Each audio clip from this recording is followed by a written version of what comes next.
ایک روزہ رکھا اور پھر رات کو تراویح میں کھڑا ہوا، میرے اندر بدلاؤ کتنا ہے؟ کیا اب اللہ کی آیات قرآن کی سنتا ہوں میرے آنکھوں سے آنسو آ جاتے ہیں؟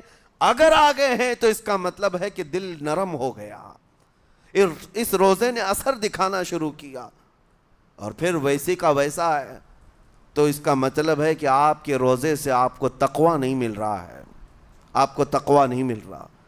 خوف خدا جب آتا ہے تو انسان کا دل موم ہو جاتا، نرم ہو جاتا ہے، اور اللہ کے عذابات سے، جہنم کے خوف سے، قبر کی سختیوں سے وہ رو پڑتا ہے، اس کی آنکھیں بہنے لگ جاتی ہیں۔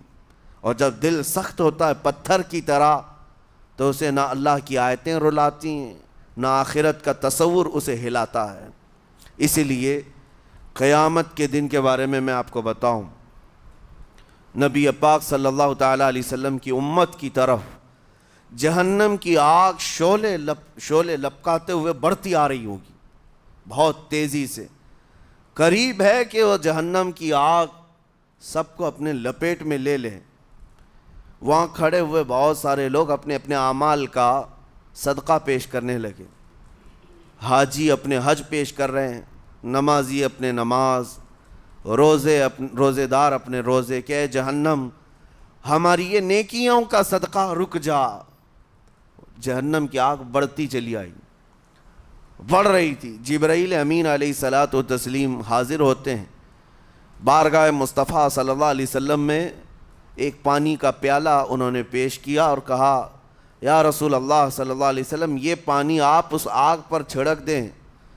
نبی پاک صلی اللہ تعالیٰ علیہ وسلم نے وہ پانی اس آگ کی طرف پھینکا تو آگ دور چلی گئی، جو جہنم کی آگ اچانک بجھ گئی، کافی دور چلی گئی جو امت کی طرف لپک رہی تھی۔ رسول رحمت صلی اللہ تعالیٰ علیہ وسلم نے پوچھا جبرائیل سے، یہ اتنا اثردار پانی ہے کون سا؟ یہ جبرائیل امین عرض کرتے ہیں یا رسول اللہ یہ آپ کے ان امتیوں کے آنسوؤں کا پانی ہے جو رات کھڑے ہو کر اپنے رب کے خوف سے رویا کرتے تھے۔ وہ اللہ کے خوف سے تھر تھراتے تھے، ڈر کر کے ان کے آنکھوں سے جو آنسو آتے، جبرائیل امین کہتے ہیں میں نے وہ آنسو جمع کر رکھے تھے اور وہ آج میں نے آپ کے سامنے پیش کیا۔ ایک آنسو کا قطرہ جہنم کی آگ بجھانے کے لیے کافی ہے۔ موتی سمجھ کے شان کریمی نے چن لیے قطرے جو گرے تھے عرق انفعال کے۔ عزیزان گرام وقار، یہی وہ تقویٰ ہے، یہی وہ خوف خدا ہے جس کے متعلق اللہ قرآن میں فرماتا ہے لعلکم تتقون، تاکہ تمہیں تقویٰ مل جائے، اسی لیے روزے رکھے گئے ہیں، روزے فرض کیے گئے ہیں۔ تمہارا دل اگر سخت کا سخت ہی رہ گیا تو روزے اثر نہیں کر رہے ہیں، روزے اثر نہیں کر رہے۔ اور ظاہر سی بات ہے کاموں میں برکت نیت سے ہوتی ہے، کسی بھی عمل میں برکت اچھی نیت سے ہوتی ہے۔ اگر کوئی روزہ اس لیے رکھ رہا ہے، جیسے بہت سارے فائدے گنائے جاتے ہیں نا، روزہ رکھنے سے کینسر نہیں ہوتا، روزہ رکھنے سے جسم کے فاسد مادے ختم ہو جاتے ہیں، نکل جاتے ہیں، ڈاکٹرز بھی مشورہ دیتے ہیں مہینے میں ایک مرتبہ، ہفتے میں ایک مرتبہ باڈی کو فری چھوڑنا چاہیے۔ تو یہ تو جسمانی فائدے تو رکھے گئے ہیں، لیکن اگر تم روزہ اس نیت سے رکھ رہے ہو کہ میری باڈی صحیح ہوتی رہے، تو گویا کہ تم تو اپنی دنیاوی غرض سے روزہ رکھ رہے تھے۔ یہ فائدے تو ملنا ہی ملنا ہے، یہ فائدے یوں بھی ملیں گے اللہ تعالیٰ کی طرف سے آپ کو، لیکن نیت وہ نہیں۔ روزہ رکھنے کی نیت یہ ہو کہ میرا رب مجھ سے راضی ہو جائے اور مجھے رب تبارک و تعالیٰ کا خوف اور تقوی حاصل ہو جائے۔ نیت میں برکت ہے، اور جن کاموں کو آپ اچھی نیت سے کریں گے اسی طرح ان کاموں میں اثر بھی پیدا ہوگا۔ روزہ رکھنے سے پہلے آج نیت یہی کریں کہ مولا تعالیٰ یہ روزہ میرے تمام برے اعمال کے لیے کفارہ ہو جائے، یہ ڈھال بن جائے۔ جانتے ہیں آپ اپنے نفس امارہ کو روکنے کا سب سے بہترین آلہ بھوک ہے، بھوک۔ جتنا آدمی بھوک کے ذریعے سے اپنے نفس کو مار سکتا ہے دوسری کوئی چیز نہیں۔ آپ دیکھیں اس رمضان المبارک میں بہت ساری حلال چیزیں آپ کو حرام کر دی گئی ہیں، یعنی سحری سے لے کر افطاری تک۔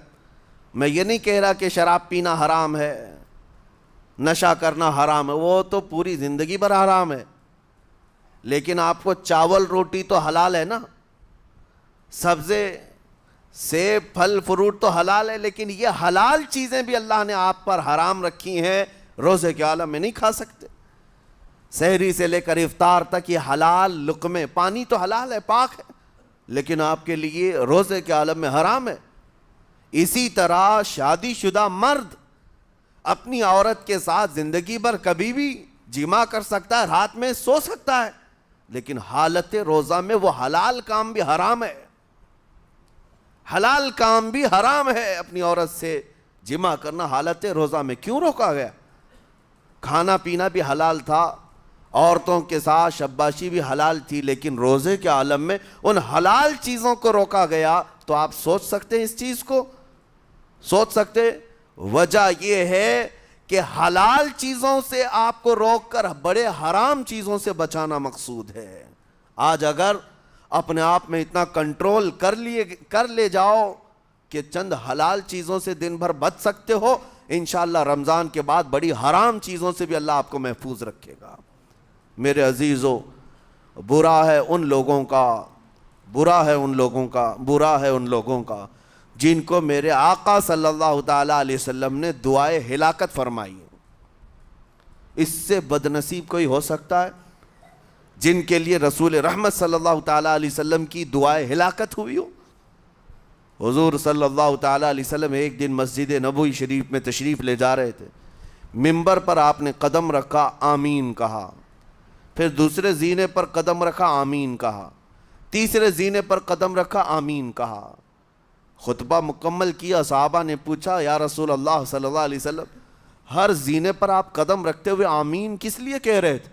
سنو, رسول پاک صلی اللہ علیہ وسلم ارشاد فرماتے ہیں کہ میں جب پہلے زینے پر قدم رکھا تو سید الملائکہ جبرائیل امین آئے اور دعا کرنے لگے. کیا دعا کیا؟ یوں کہا, یا رسول اللہ صلی اللہ علیہ وسلم, وہ شخص ہلاک و برباد ہو جائے جو آپ کا نام سنے اور پھر اس کے بعد درود نہ بھیجے. حضور فرماتے میں نے آمین کہا. حضور کا نام سنتے ہی آپ کی زبانوں پر درود آ جانا چاہیے. اللہم صلی علی سیدنا محمد وآلہ وصحبہ وبارک وسلم. میرے آقا فرماتے ہیں دوسرے زینے پر قدم رکھا تو جبرائیل امین نے یوں کہا, یا رسول اللہ صلی اللہ علیہ وسلم, وہ شخص ہلاک و برباد ہو جائے جو زندگی میں اپنے ماں اور باپ میں سے کسی ایک کے بڑھاپے کو پایا اور ان کی خدمت کر کے جنت نہیں حاصل کر سکا بلکہ ان کو ایسے ہی چھوڑے رکھا, ایسا شخص برباد ہو جائے. حضور فرماتے میں نے آمین کہا. پھر جبرائیل امین نے کہا, تیسرے زینے پر قدم رکھتے ہی میرے آقا فرماتے ہیں جبرائیل نے یوں دعا کی کہ اے اللہ کے رسول, وہ شخص ہلاک و برباد ہو جائے جو رمضان کا مہینہ پایا لیکن اس کا ادب نہیں کر سکا, اس کا احترام نہیں کر سکا. حضور فرماتے میں نے اس پر بھی آمین کہا. جس کی ہلاکت کے لیے جبرائیل امین دعا کر رہے ہوں اور اس دعا پر سید الانبیاء آمین کہہ رہے ہوں, ایسے شخص کی بربادی کا کیا انجام ہو سکتا ہے؟ وہ کتنا بد نصیب ہوگا. اسی لیے میرے عزیزوں, مسلمانوں میں یہ رواج ہی نہیں ہونا چاہیے کہ اٹھ کر کے پوچھتے رہیں روزہ ہے کہ نہیں ہے, روزہ ہے کہ نہیں ہے. مسلمان ہے تو روزہ ہے, اور یہ کوئی آپشنلی عبادت نہیں ہے کہ 4 رکھ لیا 2 نہیں رکھا. آپشنلی نہیں, یہ فرض عین ہے. ایک روزے کو چھوڑنے کا گناہ فرمایا گیا 600 سال تک اسے دوزخ میں رکھا جائے گا. 600 سال تک. یہ معمولی چیز نہیں ہے. اور جن کے پچھلے روزے قضا ہو چکے ہیں معاف نہیں ہوں گے. تھپڑ مار لیں گال پہ, توبہ کر لیں, معاف نہیں ہوں گے. توبہ تو کرنے کے ساتھ ساتھ قضا بھی کرنا ہوگا. جب موقع ملے سال بھر میں اپنے چھوٹے ہوئے روزوں کو واپس کرنا ہے. اس کی اہمیت میں آپ کو بتا دوں, ایک روزہ اگر جان بوجھ کر کے کسی نے توڑا یا چھوڑا تو جانتے ہیں اس کا کفارہ کیا ہے؟ اس کا کفارہ یہ ہے کہ اس کے بدلے میں دوسرے دنوں میں 60 روزے کنٹینیو رکھے. رمضان کا ایک روزہ پورا کرنے کے لیے 60 روزے رکھنے پڑ جائیں گے. ہاں, اگر کسی عذر کی وجہ سے کسی تکلیف کی وجہ سے چھوڑا تھا، بیمار تھا یا سفر میں تھا یا تکلیف کی شدت تھی، اس وجہ سے روزہ چھوڑا تھا، تو اس کے بدلے میں ایک روزے کی قضا ایک ہی روزہ ہوگی۔ لیکن بغیر کسی عذر کے، شہوت کی وجہ سے، نفس پرستی کی وجہ سے توڑا تھا یا چھوڑا تھا، تو پھر 60 روزے رکھنے پڑ جائیں گے۔ اس سے اندازہ ہوتا ہے کہ ایک روزے کی اہمیت کیا ہے رمضان کے۔ اسی لیے میرے عزیزو، یہ روزے آسان ہیں، روزے آسان ہیں، اس کو رکھ لو، اس کی جزا بہت بڑی ہے، اس کی جزا بہت بڑی۔ ویسے بھی آپ دوسرے دنوں میں لیٹ ناشتہ کرنے کے بھی عادی ہیں۔ ممبئی والوں کا تو حال یہی ہے، 12 بجے کے بعد 1 بجے 2 بجے تو ان کے ناشتے ہوتے ہیں، دوپہر کا کھانا تو شام 5 بجے ہو رہا ہوتا ہے۔